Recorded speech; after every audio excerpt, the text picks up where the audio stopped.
네, 안녕하세요. 주경야독의 이 대표입니다. 자, 오늘 12월 8일 방송 12월 달 투자 아이디어에 대한 부분들을 한 가지 공유를 좀 해드릴까 합니다.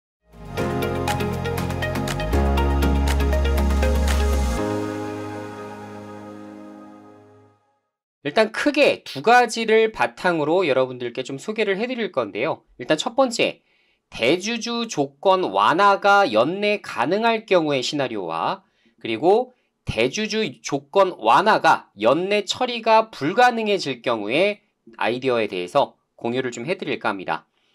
자, 일단 대주주 조건 완화가 된다면 사실상 기존까지 좀 비싸다고 생각했었던 종목들의 주가가 빠르게 반등할 가능성이 좀 있어 보인다. 전 이렇게 좀 추정을 좀 하고 있는데요. 자, 일반적으로 미래 실적을 크게 가져다가 우리가 적용시켜서 지금 보고 있는 종목 중에 루닉과 뷰노라는 종목이 있습니다. 그래서 의료 AI 쪽으로 집중을 좀 하고 있고 사실상 많은 텔레그램 채널에서 이미 많은 마케팅을 통해 지금 현재 주가가 많이 좀 펌핑업이 됐었죠. 자, 그래서 사실상 이제 작년도까지와 비교를 좀 해봤을 때 올해 1월 달부터 본다 하더라도 지금 주가가 5배 이상 올라온 사이즈입니다. 자, 그럼에도 지금 많은 텔레그램 채널에서도 어필하고 있는 게 뭐죠? 추가적으로 더 갈 여지가 높다. 그죠? 그래서 AI, 그러니까 특히나 의료 AI 시장 자체는 시장의 캐파가 지금 우리가 추산할 수가 없을 정도죠.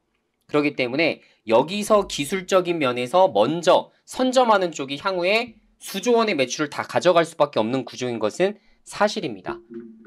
그래서 현재 이제 기술적인 부분을 많이 인정받고 있는 루닉과 뷰노가 국내에서도 가장 큰 대장주격으로 지금 칭송받고 있는 상황인데요. 자, 지금 현재 10억 이상 가지고 있는 투자자들이 많이 루닉과 뷰노에 대해서도 지금 투자를 하고 있는 상황이었기 때문에 기존에 지금 현재 연내 지금 대주주 조건 완화가 안 될 것이다 라고 보고 있었던 이런 매물 자체가 쏟아지면서 사실 이렇게 많이 지금 차트상 흘러내린 구간으로 접어들고 있었는데요. 그런데 만약에 대주주 조건 완화가 10억에서 30억으로 상향이 된다 라고 가정을 해볼 때에는 분명히 이런 종목에서 어떻게 된다? 강한 반등이 연말까지 이어질 수 있다. 이렇게 좀 체크를 해볼 수 있을 것 같습니다. 자, 물론 오늘 코스닥 지수가 대략 2% 정도 올라왔기 때문에 루닛이 오늘 장중에 6%까지 올랐거든요. 자, 그래서 사실 뭐 그동안 많이 빠졌고 코스닥 지수 올라왔고 그래서 6% 반등한 것으로 볼 수도 있겠지만 제가 생각했을 땐 지금 대주주 조건 완화가 이런 부분이 좀 노출이 되면서 아직 뭐 결정된 사항은 없습니다. 그러면서 사실상 반대 수급이 조금 더 들어온 거 아닌가라고 좀 일단 추정을 좀 하고 있습니다. 자, 내년도에도 좀 지켜봐야겠지만 루닛이 내년도 또 상반기는 또 다시 한번 또 치고 올라갈 가능성이 높아요. 여기가 보통 수급 붙기 시작하면 단기적으로도 저점 대비 2배까지도 올라가는 종목이기 때문에 사실상 시가총액이 2조 가량을 달하는 기업임에도 굉장히 민감하게 반응한다는 점은 우리가 무시할 수는 없는 팩트인 것 같습니다. 자, 최근에 이제 루닛의 행보를 보면 AI 흉부질환 진단 솔루션 관련해서 지속적으로 지금 또 관련된 자료가 나오고 있어요. 과학저널 사이언티픽 레포트에 지금 게재된 사실이고요. 자, 그리고 두 번째, 싱가포르 국립 의료 AI 플랫폼 구축 사업자로 선정됐었습니다. 자, 뿐만 아니라 대장암 재발 예측 가능성을 확인을 했다. 이런 부분이 또 기술적인 부분이 또 인정되는 네이처 자매지에서도 한번 소개를 해준 바 있어요. 자, 그래서 루닛이 가고 있는 행보 자체는 굉장히 큽니다. 그죠? 지금까지 없었던 여러 가지 또 과학저널이라든가 뭐 네이처 자매지에서도 다뤄지고 있는 것을 볼 때 루닛이 가지고 있는 경쟁력은 확실히 분명해 보이긴 해요. 그래서 다시 한번 이렇게 바닥 구간을 다시 한번 확인한 이후에 다시 한번 재반등의 여지가 좀 나올 수가 있기 때문에 이 정도 이제 박스권만 먹는다 하더라도 사실 20-30% 정도는 수익 창출할 수 있는 이런 또 매매 전략을 또 그려볼 수도 있을 것 같습니다. 자, 두 번째 뷰노인데요. 뷰노 같은 경우도 최근에 많은 부분들을 좀 발표를 했는데 대표적으로 MRI를 활용해서 뷰노메드 딥브레인 FDA 인증을 획득을 했습니다. 자, 가장 중요한 게 미국 시장이에요. 자, 미 시장만 잘 진출하면 그 외적인 부분들 일본, 유럽, 중국 굉장히 스피드하게 갈 수 있습니다. 대다수는 FDA에서 다 미끄러지죠. 그런데 뷰노는 FDA 승인을 했어요. 이뿐만 아니라 FDA 승인을 앞으로 이거 뷰노메드 딥브레인뿐만 아니라 매년 이어갈 것이라고 비전을 발표했어요. 그만큼 본인들이 가지고 있는 기술에 대해서 좀 자신감을 나타내는 것 같다라는 생각이 좀 들었습니다. 자, 그리고 최근에 또 흉부 CT, 체스트 엑스레이 등 발을 넓히고 있는 부분들도 좀 포착이 되기 시작을 했고요. 자, 뷰노의 이제 최근 이제 CEO 인터뷰를 보면 재미있는 게 있습니다. 자, CES 2025에 참가 계획을 발표한 점인데 의료 AI 쪽으로만 우리를 볼 게 아니라 AI는 얼마든지 더 확장성을 가지고 있기 때문에 이 AI 기술을 본인들이 보유한 이상 의료 쪽 하나로만 봐주지는 말라라는 이야기를 한 거예요.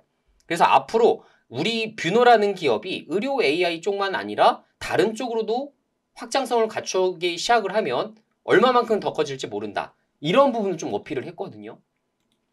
자, 그래서 이런 부분들도 사실 긍정적인 입장으로 볼 수 있는 부분인 건 사실인 것 같습니다. 자, 고점 대비, 그러니까 올해죠. 올해 9월 달에 이제 찍었었던 거의 7만 원 선까지의 주가 대비 거의 50% 넘게 크게 밀렸다가 지금 다시 한번 바닥을 확인해주는 부분으로 가고 있는데 이렇게 지금 아시겠지만 저점을 높여나가는 차트에서는 보통 다시 한번 치고 올라가는 가능성이 좀 있죠. 그런데 이 모든 것들은 뭐다? 대주주 조건 완화가 선행되어야 된다. 분명히 그런 시기가 된다면 뷰노 주가도 굉장히 민감하게 반응할 여지가 있다. 자, 오늘 주가가 11%까지 올랐습니다. 전 딱 하필이면 오늘 대주주 조건 완화에 대한 부분이 뉴스가 딱 나오자마자 뷰노 주가가 아주 민감하게 반응한 부분을 살펴봤기 때문에 사실상 저는 무관하다고 보지는 않습니다. 한번 확인해 보시면 좋을 것 같고요. 자, 아까 말씀드린 대로 두 번째, 대주주 조건 완화가 연내 처리가 안 될 수도 있겠죠. 뭐 내년부터 하겠다 혹은 합의에 이르지 못했다. 여러 가지 부분들이 또 나올 수가 있을 겁니다. 만약에 그런 시기에서는 저는 당연히 봐야 되는 섹터 중에 하나는 반도체라고 지금 생각을 하고 있어요. 자, 반도체 부분이 지금 현재 지금까지 바닥이 어디냐, 가격 반등은 언제 나오냐 매번 이렇게 걱정과 우려로만 보고 있었는데 그냥 결론적으로 중국의 반도체 재고가 감소되고 있는 부분이 좀 확인이 됐고요. 그뿐만 아니라 휴대폰 출하량이 증가되기 시작을 했습니다. 자, 지금까지 휴대폰용 메모리 반도체 시장도 워낙에 좋지 못했어요. 왜? 휴대폰 판매가 안 되니까. 메모리 반도체는 당연히 더 수출 자체가 증가할 일이 없었죠. 그러다 보니까 가격이 당연히 안정화되지 못했고 거기에 대해서 이제 불확실성을 껴있는 상황이었는데 자, 지금 휴대폰 출하량이 중국 쪽에서 2023년도 3분기부터 서서히 반등하기 시작했어요. 이번 4분기에는 조금 더 좋을 것으로 좀 추정이 됩니다. 자, 신제품 출시가 또 화려해지는 순간이고 중국에서도 아시다시피 지금 현재 폴더블 폰에 대한 판매가 굉장히 크게 급증을 하고 있어서 사실상 폴더블, 신제품이죠. 어떻게 보면. 기존에 이제 매번 똑같은 스마트폰만 쓰다가 폴더블이 또 출시가 되면서 거기에 대해서 신규 수요를 불러일으킬 수 있다는 점도 긍정적인 모멘텀 중 하나라고 추정을 합니다. 자, 그뿐만 아니라 지금 현재 서버용도 완만하게 지금 바닥 구간을 살펴주는 이런 상황이 전개가 되고 있고 PC용 메모리 반도체도 수요 바닥이 확인이 되고 있어요.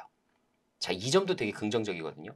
그래서 지금 현재 뭐 하이닉스도 3분기 누적 손실이 8조 원 정도 가량을 지금 맞이하고 있는데 내년도에는 턴어라운드를 해서 오히려 흑자 8조까지도 지금 영업 컨센서스 자체가 노출이 되고 있습니다.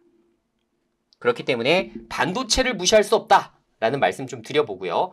보통 6개월 정도 선행한다는 것을 감안을 해볼 때에도 내년도 한 2분기 실적 발표 이전인 그래서 내년도 약 3월까지는 그래도 단기적으로 반도체 랠리가 나와줄 가능성이 전 높다라고 보고 있고 특히나 외국인 같은 경우 가장 많이 사는 게 방산주와 뭐예요? 반도체입니다.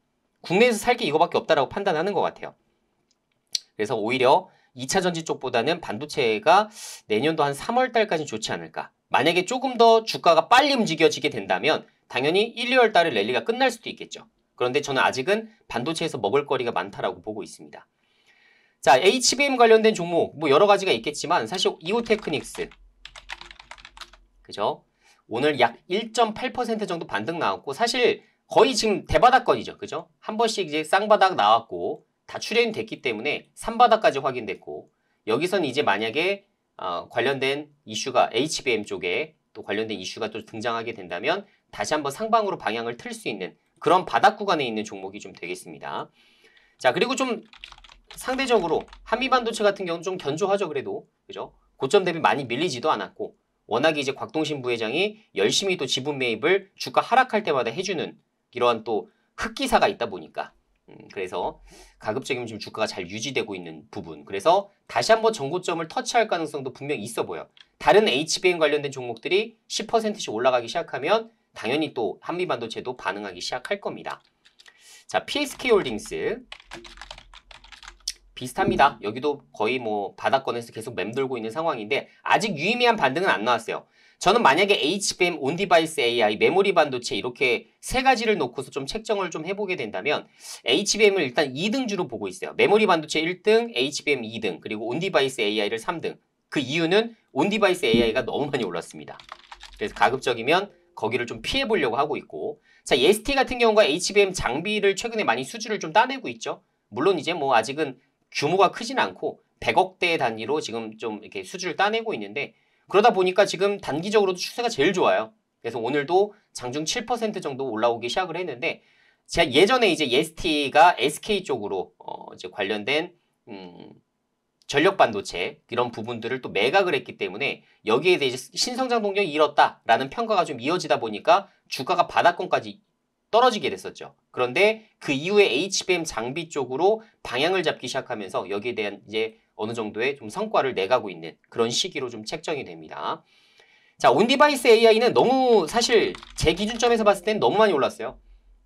오늘도 뭐 26% 대장주인 것은 사실이지만 앞으로도 중장기적으로, 중기적으로도 매력이 있다라고 보기에는 좀 어렵다라는 말씀을 좀 드려보고 싶고 특히나 뭐 제주 반도체도 마찬가지고 다 마찬가지지만 레거시 위주로 지금 진행을 했었던 사업 비즈니스 모델인데 갑자기 이렇게 온디바이스 AI 열풍으로 너무나 크게 급등하는 것도 전 사실 기이한 현상으로 이해를 하고 있습니다. 그래서 아시겠지만 이렇게 열풍 테마가 끝난 이후에 주가가 하락하는 것은 항상 고점 대비 50에서 70%까지 빠지는 게 정설이죠. 그렇기 때문에 가급적이면 이 리스크를 지기 싫으시다면 아예 접근 자체를 지금부터는 안 하시는 게 낫지 않나라는 생각이 듭니다. 오히려 반면에 리노공업 같은 경우는 사실 바닥 대비 그렇게 많이 안 올랐어요. 지금 20% 정도 이제 관련해서 이슈를 받아서 20% 정도 올라왔기 때문에 저는 아직도 먹을 거리는 리노공업 쪽에서 더 있지 않나라고 지금 좀 추정을 하고 있습니다. 자, 그리고 메모리 반도체 쪽에서는 주성 엔지니어링, 그죠? 최근까지 좋은 주가를 11월 달까지 나오다가 지금 조정폭을 좀 받았는데 다시 한번 반등의 여지를 또 만들어내고 있죠. 그리고 최근에 이제 사고 있는 주체들을 보면 기관과 외국인이 많이 사요. 자, 이런 것들을 좀 많이 보셔야 됩니다. 기관들의 수급들, 외국인들의 수급들이 어디에 붙고 있는지를 좀 체크를 해보셔야 되는데 반도체 쪽은 계속 돌아가면서 저는 랠리 양상이 나올 가능성이 높다라고 보고 있기 때문에 여러 종목을 다 여러분들이 추적을 해보시면 좋을 것 같습니다. 자, 솔브레인 같은 경우도 계속 20만 원대. 이게 박스권이에요, 사실. 여기 보시면 아시겠지만 박스권에서 한동안 계속 머물렀었던 종목입니다. 그러다가 여기서 이제 튀기 시작해서 30만 원 한 번도 뚫지 못했는데 오늘 장중에 30만 원을 최초로 한번 뚫어주게 됐어요. 자, 그래서 예전에 이제 역사적 신고점이 2021년도에 달성했었던 37만 원이 있습니다. 물론 이제 이 당시에는 여러분도 아시겠지만 뭐 일본 측에서 또 관련된 수출 통제 이런 것들이 나오다 보니까 관련 수혜주를 좀 엮였었어요. 자, 그거를 이제 우리가 감안한다 하더라도 어떻게 된다? 추가적으로 저는 35만 원, 36만 원까지도 더 갈 여지가 있다. 저 이렇게 좀 책정을 하고서 보고 있다는 얘기죠. 그래서 이 부분도 좀 참고를 좀 해주시면 좋을 것 같고요.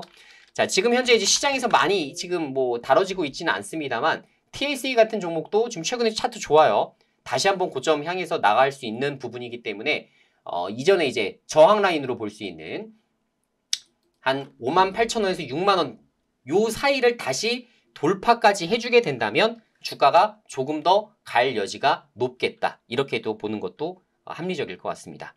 자, 결론적으로 반도체는 내년 초까지는 추가 악재가 없다라고 한다면 저는 주도주 섹터에서 벗어나지 않을 것이라고 보고 있습니다. 그래서 매매를 하더라도 가급적 반도체에서 벗어나지 마시고 아까 말씀드린 대로 대주주 요건이 좀 완화가 되게 된다면 루니까 뷰노 굉장히 또 저렴한 구간이 있기 때문에 이때 빠르게 매수해서 트레이딩 관점으로 20%, 뭐 예를 들어 15%, 30%까지 좀 챙길 수 있는 그런 구간으로 활용해 보시는 게 어떨까? 이렇게 전달드리도록 하겠습니다. 자, 추후에도 좋은 투자 아이디어 그리고 정보를 받고 싶으신 분들은 좋아요, 구독하기 한 번씩 부탁드리도록 하겠고요. 여러분들의 구독과 좋아요는 저에게 영상을 만드는 데 큰 힘이 됩니다. 감사합니다.